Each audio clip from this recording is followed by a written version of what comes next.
Students, welcome to the Cosmic Center for Learning English. This is Shravan sir, and today I am here with a topic, and the topic is pronoun under fundamentals of grammar. ठीक है, आज मैं यहाँ पर fundamentals of grammar के तहत pronoun लेकर उपस्थित हूँ और ये बहुत बहुत इम्पॉर्टेंट टॉपिक है. आप जब इसको सीखना शुरू करेंगे, पढ़ना शुरू करेंगे तो समझ में आपको आएगा कितना इम्पॉर्टेंट है. आज पहले हम लोग इसके डेफिनेशन को जानेंगे. ऐसे आप जानते भी होंगे, मैंने जब पार्ट्स ऑफ स्पीच बताया था तब भी आपको मैंने बताया था, आज फिर रिपीट करूँगा. और उसके काइंड्स, सारे प्रोनाउंस को कितने भागों में बांटा गया है वो देखेंगे विद एग्जांपल. फिर आज हम लोग किसी एक इंडिविजुअल काइंड्स ऑफ प्रोनाउन को लेंगे और उसके डिटेल में, क्योंकि एक साथ सबको जानना मुश्किल है, क्योंकि उसके यूसेस भी जानने हैं और थोड़ा वास्ट है. इसलिए आज पर्सनल प्रोनाउन को हम लोग देखेंगे. पहले हम लोग काइंड्स को देख लेते हैं, ठीक है, सरसरी निगाह से उसका परिचय प्राप्त कर लेते हैं. और स्टूडेंट में पिछले कई दिनों से थोड़ा अस्वस्थ चल रहा हूँ, तबीयत थोड़ी गड़बड़ चल रही थी, अभी भी है, तो मैं वीडियो अपलोड नहीं कर पाया कोई, इसके लिए क्षमा करेंगे. लेकिन मैं सोचा कि उसकी कंटिन्यूटी बनी रहे, तो तबीयत ख़राब होने के बावजूद भी मैं आज ये टॉपिक लेकर आपके सामने उपस्थित हूँ, इसलिए थोड़ा ध्यान से उसको देखेंगे. ये लैंग्वेज है और ग्रामर है, ठीक है. तो इसमें एक चीज़ है कि आप कहीं थोड़ा सा देखिए और फिर दूसरी जगह देखें, ऐसे आप या थोड़ा सा यहाँ पढ़ा थोड़ा सा वहाँ पढ़ा, ऐसे भाषा को नहीं सीख सकते. इसलिए हमारे जो हिंदी मीडियम के स्टूडेंट्स जो हैं, खासकर जो गवर्नमेंट स्कूल से हैं और even from English medium schools के जो स्टूडेंट हैं, वो लैंग्वेज में अपना एक पकड़ नहीं बना सकता है, ठीक है, उसमें पिछड़ जाते हैं. कारण इसका ये है कि वो उसको मतलब क्या कहते हैं कि तरह से पढ़ना है, जिस तरह से सीखना है उस तरह से वो नहीं सीखना चाहते. इसके क्रम होते हैं कि एक पर दूसरा आधारित है. इसलिए मैं कहता हूँ कि अगर मैं आज प्रोनाउन पढ़ा रहा हूँ तो इससे पहले जो कुछ भी मैं पढ़ाया होगा, मैं ये मान के पढ़ा रहा हूँ कि आगे आप जानते होंगे वो. अगर नहीं तो मेरे प्लेलिस्ट में जाएंगे, इंग्लिश विद श्रवण सर, मेरे चैनल में मेरे प्लेलिस्ट में जाइए, इंग्लिश विद श्रवण सर, और उसमें सारे आपको वहाँ मिल जाएंगे बेसिक्स के, ठीक है. इसलिए मैं कह रहा हूँ कि एक पर दूसरा आधारित होता है, फिर समझ में नहीं आएगी बातें. और आज मैं चूँकि प्रोनाउन डिस्कस कर रहा हूँ, तो प्रोनाउन डिस्कस करते समय मैं दूसरा डिस्कस नहीं कर सकता, नहीं तो यही छूट जाएगा, ठीक है. इसलिए तो अब सीक्वेंस में पढ़ेंगे. और चूँकि मैं स्पोकन सीरीज स्टार्ट करने वाला हूँ, उसमें ये बहुत इम्पोर्टेंट है. तो बेसिक जब तक कंप्लीट नहीं होता तो फिर स्पोकन में स्टार्ट भी करूँ तो फिर वो बहुत काम नहीं आ पाएगा. मैं चाहता हूँ कि कम समय में आप बोलना सीखो. और मेरे जो गवर्नमेंट स्कूल के स्टूडेंट्स हैं हिंदी मीडियम के, वो भी इंग्लिश बोलेंगे. मैं निश्चित रूप से ये कह सकता हूँ, अगर आप वीडियो को ठीक से देखते रहे और जो प्रॉब्लम्स आता है कहीं, तो आप उसको कमेंट बॉक्स में डालिए, ठीक है. तो चलिए हम लोग आते हैं टॉपिक पर, फिर हम लोग बात करते हैं अंत में. प्रोनाउन क्या होता है, मैंने पहले भी बताया था, आप जानते भी होंगे कि ऐसे वर्ड्स, ऐसे तो इंग्लिश के जितने वर्ड्स हैं, all the words in English have been classified into 8 categories. उसको 8 भागों में बांटा गया है, जिसको हम लोग पार्ट्स ऑफ स्पीच कहते हैं. वो 8 भागों में से एक भाग प्रोनाउन है, ठीक है. तो प्रोनाउन किसको कहते हैं? ऐसे वर्ड जो नाउन के बदले में आता है. और नाउन किसको कहते हैं? कोई भी नेमिंग वर्ड्स को कहते हैं, ठीक है. अगर मैं श्रवण हूँ तो श्रवण के लिए आई का प्रयोग कर सकता है यहाँ पर मैं. अगर कोई श्याम है तो श्याम के लिए ही का प्रयोग कर सकते हैं. रश्मि है तो रश्मि के लिए सी का प्रयोग कर सकते हैं. अगर ये मार्कर है इसके लिए इट का प्रयोग कर सकते हैं, ठीक है. तो जो ईट, आई, ही, सी, ये क्या हो गया? प्रोनाउन हो गया. बात समझ में आई?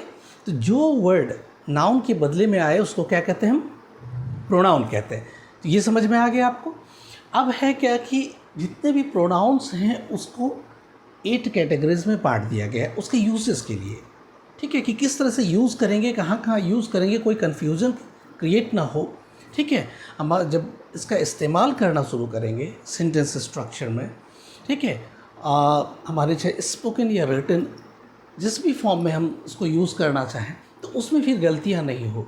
और गलतियाँ क्यों नहीं होगी? क्योंकि अगर हम उसको नहीं जानते, ठीक है, अगर इंट्रोगेटिव प्रोनाउंस की जगह पे रिलेटिव प्रोनाउन यूज़ करेंगे, ठीक है, इंट्रोगेटिव प्रोनाउन जहाँ यूज़ करना है, अगर वहाँ पे हम डेमोन्स्ट्रेटिव इस यूज़ करें या फिर उसको रिलेटिव को यूज़ करें तो वो गलत तो हो ही जाएगा ना।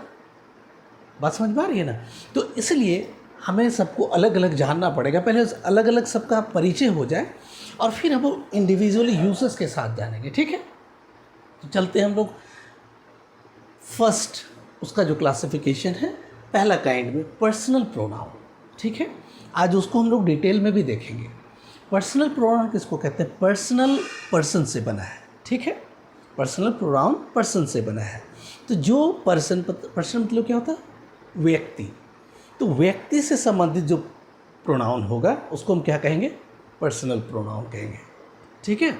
व्यक्ति से संबंधित जो प्रोनाउन होगा उसको हम पर्सनल प्रोनाउन कहेंगे, ठीक है। बात समझ में आ रही है? तो पर्सनल प्रोनाउन में क्या क्या आता है? जैसे पर्सनल प्रोनाउन को भी 3 भागों में हम बांट देते हैं, समझने में और आसान होगा। तो 3 भागों में कैसे बांटेंगे? उसको पर्सन में बांट लेते हैं। First person, second person, third person, ठीक है। First person, second person, third person. अब फर्स्ट पर्सन किसको कहते हैं? बहुत ध्यान से सुनेंगे आप, चाहे हमारे एकदम बेसिक लर्नर जो हैं या फिर आप एडवांस लर्नर हैं, कोई भी, सबके लिए ये उपयोगी है। तो अभी जो मैं बता रहा था कि जो पर्सन है, पर्सनल प्रोनाउन है, उसको 3 कैटेगरी में और भी बांट लेते हैं समझने के लिए और आसान होगा। उसमें person, first person, second person, third person. तो फर्स्ट पर्सन में कौन कौन आता है? आई, वी, ठीक है। आई फर्स्ट पर्सन सिंगुलर है, बात समझ में आ रही है ना? और वी फर्स्ट पर्सन प्लूरल है। तो आई वी आ गया, ये किसके अंतर्गत आता है? Personal pronoun. पर्सनल प्रोनाउंस को ही मैं डिवाइड कर रहा हूँ 3 भागों में समझने के लिए। दूसरा, और यूसेस के लिए भी उसको अलग करना ही होगा। दूसरा सेकेंड पर्सन। सेकेंड पर्सन में आता है यू। तो यू इंग्लिश में चाहे सिंगुलर हो या प्लूरल हो, दोनों के लिए यू का इस्तेमाल करते हैं, ठीक है। चाहे मैं आप कहूँ, तुम कहूँ, या तुम लोग कहूँ, या आप लोग कहूँ, चारों के लिए किसका इस्तेमाल होता है? यू का, ठीक है। थर्ड पर्सन में सिंगुलर लेकिन मैस्कुलिन के लिए प्रयोग क्या करते हैं हम लोग? ही का, ठीक है। सिंगुलर लेकिन फेमिनिन के लिए क्या इस्तेमाल करते हैं? शी का, ठीक है। और सिंगुलर लेकिन न्यूटर के लिए क्या प्रयोग करते हैं? इट का। न्यूटर समझते हैं? ऐसे जेंडर, मैंने जेंडर पे अपलोड किया वीडियो, उसको ज़रूर देख लेंगे आप। क्लासिफिकेशन ऑफ जेंडर मैंने बताया है, ठीक है, जिसमें मैंने पर्सन का टेबल जो यहाँ बताया वहाँ भी मैंने बताया है, तो आप मेरे प्लेलिस्ट में जाके ज़रूर देख लेंगे, ठीक है। तो ईट का प्रयोग किसके लिए किया जाता है? न्यूट्रल जेंडर के लिए, और ये थर्ड पर्सन में आता है। उसके बाद दे सबके लिए होगा, मैस्कुलिन के लिए भी। अगर दे मतलब क्या है? प्लूरल है, 2 या 2 से अधिक, चाहे वो मैस्कुलिन हो, फेमिनिन हो या न्यूट्रल, तीनों के लिए इस्तेमाल होगा। बात समझ में आई? अभी मैं यहाँ पे बता रहा हूँ आप, ठीक है। अब हम एक चीज़ जान लेते हैं, ठीक है। First person, second person, third person कहते किसको है? फर्स्ट पर्सन कहने वाले को कहते हैं, ठीक है, बोलने वाले को। जैसे मैं बोल रहा हूँ तो फर्स्ट पर्सन हो गया, आप सुन रहे हो, ठीक है, तो सुनने वाला सेकेंड पर्सन हो गया। और मैं जिसके बारे में कह रहा हूँ, अगर मैं श्याम के बारे में कह रहा हूँ, राम के बारे में कह रहा हूँ, डेविड के बारे में कह रहा हूँ, रहीम के बारे में कह रहा हूँ, ठीक है, किसी के बारे में अगर मैं कह रहा हूँ तो जिसके बारे में कहा जाता है वो क्या होता है? थर्ड पर्सन होता है। बात समझ में आई? तो फर्स्ट पर्सन बहुत ईजी है। फर्स्ट पर्सन बोलने वाले को, ठीक है, सेकेंड पर्सन सुनने वाले को, और थर्ड पर्सन जिसके बारे में कहा जाए, ठीक है। एक तो स्पीकर फर्स्ट पर्सन हो गया, रिसीवर सेकेंड पर्सन हो गया, और जिसके बारे में बात की जाती है, who is been talked about, ठीक है, who is being talked about, जिसके बारे में बातें की जाती है, वो क्या हो गया, थर्ड पर्सन हो गया। अब हम लोग थोड़ा डिटेल में उसको देख लेते हैं, फिर समझ में आएगा। देखिए, तो फर्स्ट पर्सन में क्या क्या आता है, आई, ठीक है, जिसका हिंदी मीनिंग भी लिख दिया। मेरे खासकर मैं फोकस कर रहा हूँ कि जो गवर्नमेंट स्कूल के बच्चे हैं जो हिंदी मीडियम, वो पीछे ना रहें, ठीक है। आई, मैं, वी मतलब हम लोग, वी, डब्ल्यू, वी मतलब हम लोग, मी मतलब मुझको। अब मैंने क्या किया कि अभी केस में नीचे बताऊंगा टेबल में, लेकिन मैंने एक साथ लिख दिया कि वो subjective case, objective case, possessive case जो भी होता है मैंने यहाँ पे इंक्लूड कर दिया हिंदी मीनिंग के साथ, ताकि उसको मीनिंग समझने में दिक्कत नहीं हो। रेस्ट मैं टेबल में नीचे बताऊँगा अभी, ठीक है, उसके केस के बारे में, उसके पर्सन के बारे में अलग अलग। लेकिन यहाँ मैं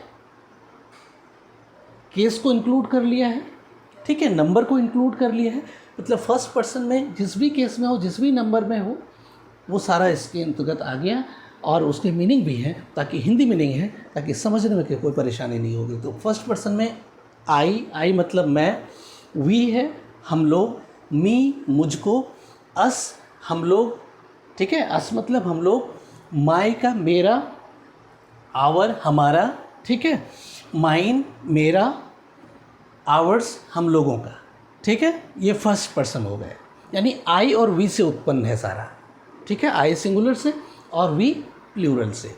अब सेकंड पर्सन में आते हैं।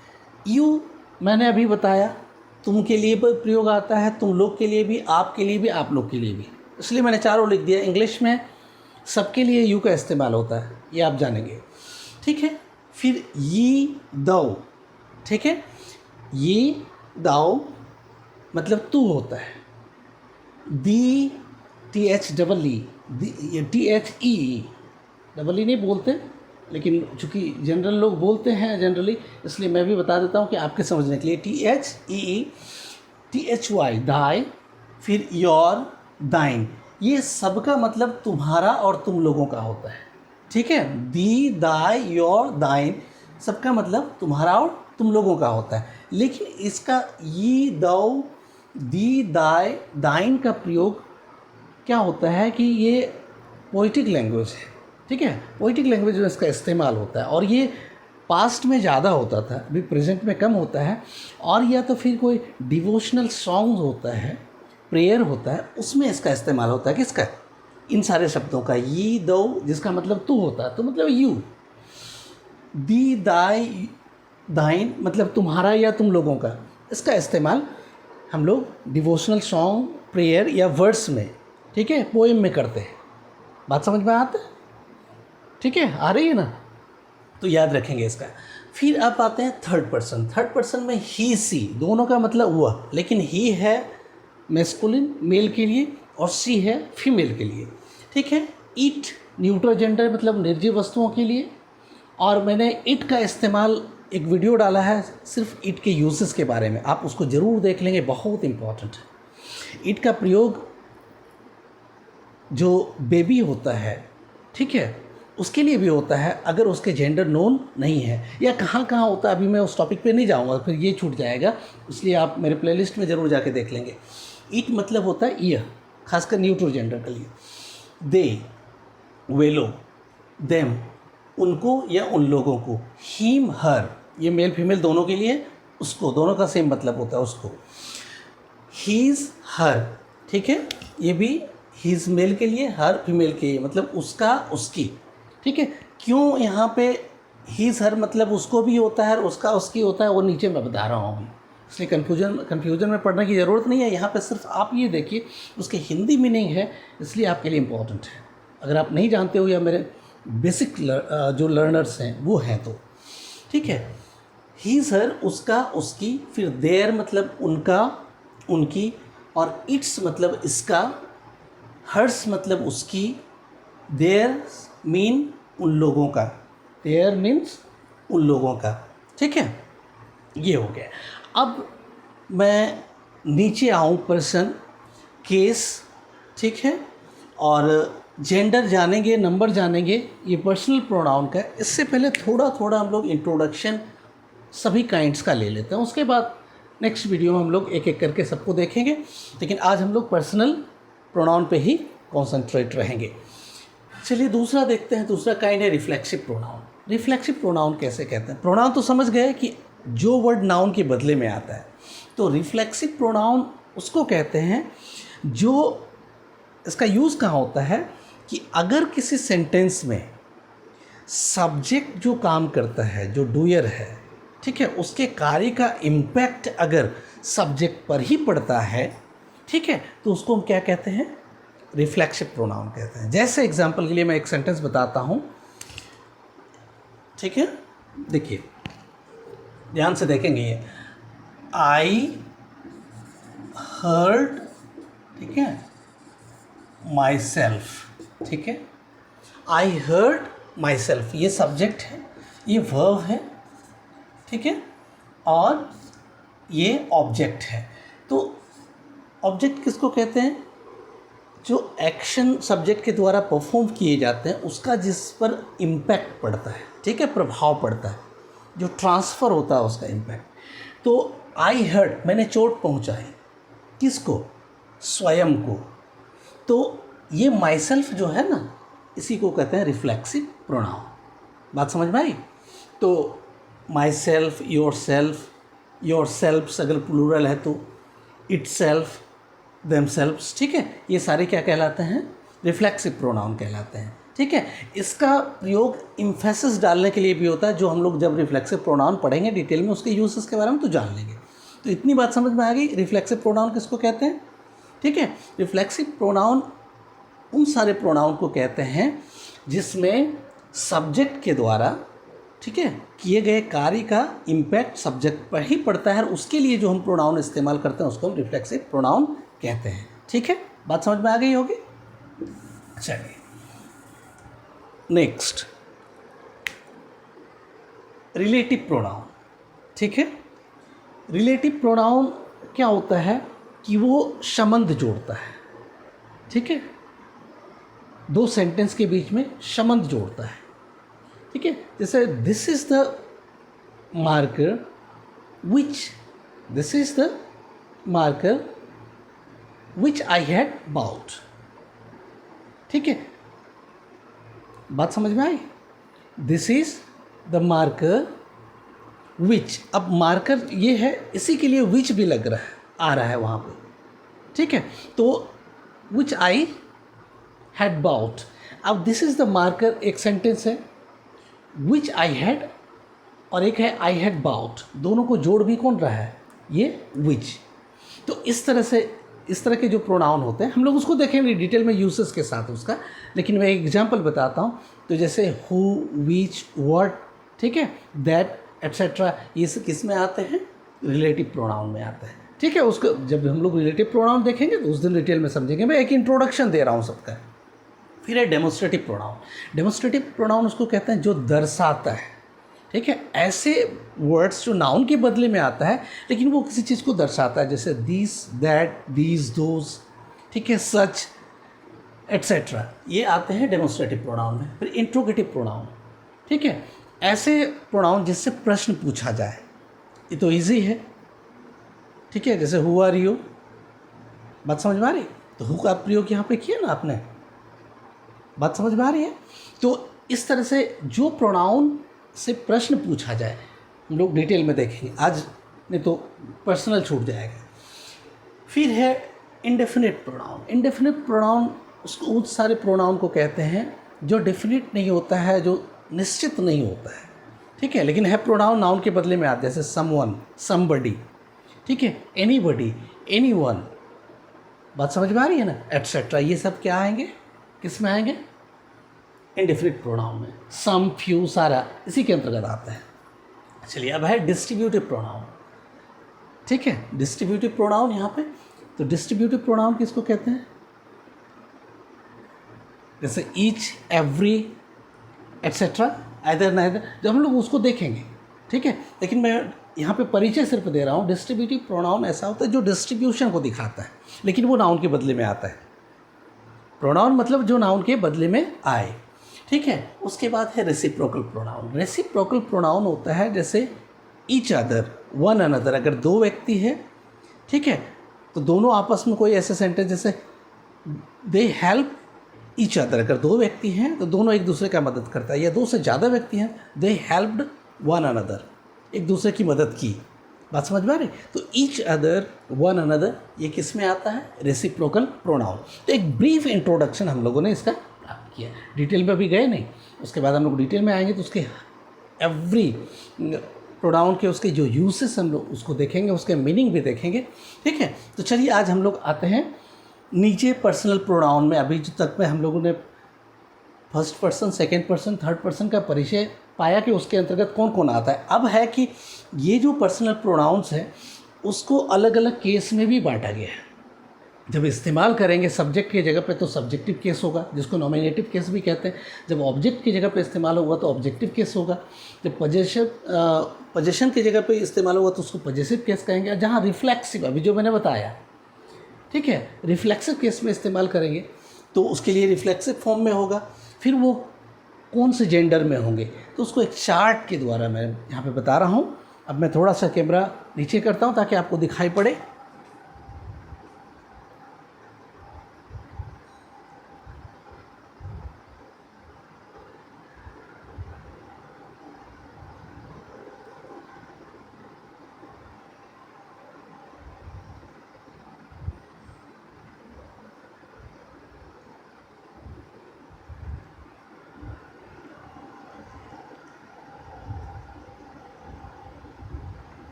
ठीक है, अब मेरे ख्याल से दिख जाएगा। अगर लास्ट वाली लाइन दिखती नहीं है तो फिर मैं बाद में बताता हूँ।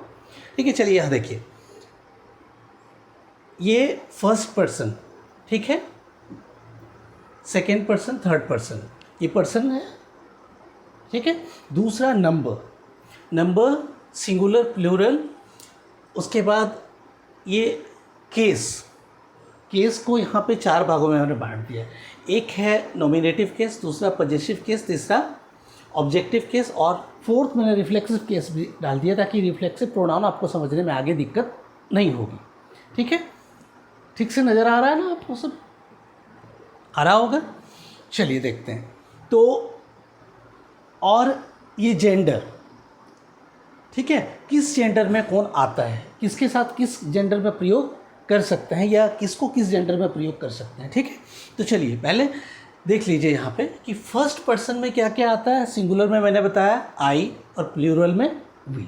ठीक है, ये किस केस में है? नॉमिनेटिव। नॉमिनेटिव को ही सब्जेक्टिव केस कहते हैं। ठीक है, तो उसमें नॉमिनेटिव केस में आई और वी होता है। यही जब पॉजेसिव केस में आ जाएगा तो आई का क्या हो जाएगा? माई, और वी का हो जाएगा आवर। लेकिन अब देख लीजिए यहाँ पे कि माई और माई तो ये प्रोनाउन है, लेकिन आवर यहाँ पे क्या है? एडजेक्टिव है। प्रोनाउन क्या होगा? आवर्स। ये ध्यान रखेंगे, ठीक है। मैंने यहाँ उसको अलग नहीं किया, लेकिन मैं बता रहा हूँ तो उसको ध्यान से सुनिए। आवर यहाँ पे क्या है? एडजेक्टिव है, आवर्स प्रोनाउन है। ठीक है, अब ये ऑब्जेक्टिव इसका क्या हो जाएगा? आई का ऑब्जेक्टिव मी होता है और वी का ऑब्जेक्टिव अस होता है। ठीक है, ऑब्जेक्टिव केस। अब रिफ्लेक्सिव में आई का क्या हो जाएगा? माई सेल्फ, और वी का क्या हो जाएगा? Our selfs. Our selfs, VES। ओके, बात समझ में आ रही है?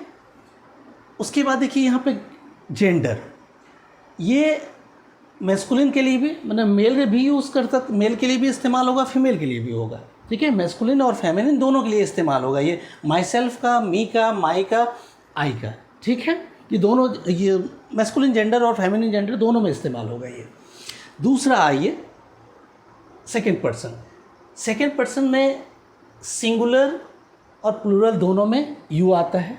ठीक है, तो इसके जब पॉजेसिव होंगे तो यू का योर, ठीक है, और प्लूरल में भी यू का योर होगा दोनों। लेकिन ये एडजेक्टिव है, याद रखिएगा। योर्स क्या है? प्रोनाउन है। अगर हम पर्सनल प्रोनाउन में जब भी लिखेंगे तो योर्स होगा। ठीक है, लेकिन योर्स में एपोस्ट्रोफ नहीं होता, याद रखिएगा। ठीक है, एपोस्ट्रोफ एपोस्ट्रॉफी एस जो डालते हैं ना कभी कभी, तो जो एपोस्ट्रॉफ है वो यहाँ पे नहीं होगा। अब क्या होता है कि जब वो ऑब्जेक्टिव केस में आता है तो दोनों का यू ही रहता है, चाहे सिंगुलर हो या प्लूरल हो। उसके बाद आइए, रिफ्लेक्सिव में सिंगुलर है तो योर सेल्फ होगा, SELF, अगर प्लूरल है तो योर सेल्फ्स होगा। बात समझ में आ रही है? उसके बाद आप मैस्कुलिन में और फेमिनिन में दोनों में इस्तेमाल होगा, मेल हो या फीमेल हो, दोनों में, चाहे you, your, yours, you, your self, ठीक है, सिंगुलर प्लूरल दोनों मैस्कुलिन और फेमिनिन जेंडर में इस्तेमाल होगा। अब थर्ड पर्सन में आइए, थर्ड पर्सन में ही सिंगुलर है, लेकिन ये जेंडर लास्ट में क्या है, मैस्कुलिन के लिए प्रयोग होगा। तो ही का नोमिनेटिव, ये नोमिनेटिव केस में है, सब्जेक्टिव केस जिसको कहते हैं, जब वो पॉजिटिव में आएगा तो हीज हो जाएगा, जब ऑब्जेक्टिव केस में ही का हिम हो जाता है, रिफ्लेक्सिव केस में हिमसेल्फ हो जाता है, ठीक है, और ये केवल मैस्कुलिन में इस्तेमाल होता है, किसका, ही का।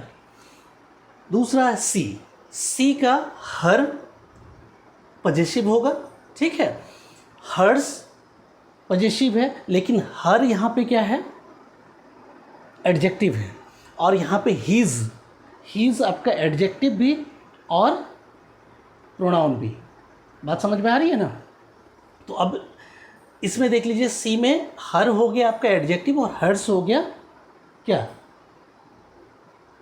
प्रोनाउन, याद रखिएगा। फिर इसका ऑब्जेक्टिव क्या हो जाएगा, हर ही रहेगा। रिफ्लेक्सिव हरसेल्फ, और ये फेमिनिन के लिए इस्तेमाल होगा, ठीक है, फेमिनिन जेंडर में होगा। अब ईट का ऑब्जेक्टिव पॉजिटिव क्या होगा, इट्स, लेकिन एपोस्ट्रोफ नहीं लगेगा, ITS। उसके बाद इसका ऑब्जेक्टिव केस इट ही होता है, रिफ्लेक्सिव इटसेल्फ, और ये न्यूटर जेंडर में, ठीक है, मैस्कुलिन फेमिनिन में नहीं, न्यूटर निर्जीव वस्तुओं के लिए इस्तेमाल होता है, और पेड़ पौधे हो गए या जो निर्जीव वस्तुओं के लिए जो इट का यूसेस मैंने बताया है, उसको आप देख लीजिए किसके किसके साथ यूज़ होगा, स्पेशल वीडियो उसका मैंने डाला है, ठीक है। अब प्लूरल, ठीक है, प्लूरल में दे होता है थर्ड पर्सन का, उसका पॉजिटिव देयर होगा, लेकिन ये एडजेक्टिव है, देयर्स उसका प्रोनाउन होगा। फिर देम उसके ऑब्जेक्टिव होंगे, और देमसेल्व्स क्या होगा, रिफ्लेक्सिव होगा। और ये मैस्कुलिन, फेमिनिन और न्यूट्रल जेंडर तीनों में, तीनों के लिए दे अगर प्रयोग करते हैं तो न्यूट्रल जेंडर के लिए भी प्रयोग करते हैं, फिर हम उसके लिए मैस्कुलिन जेंडर के लिए भी प्रयोग करते हैं और फेमिनिन के लिए भी प्रयोग करते हैं, ठीक है।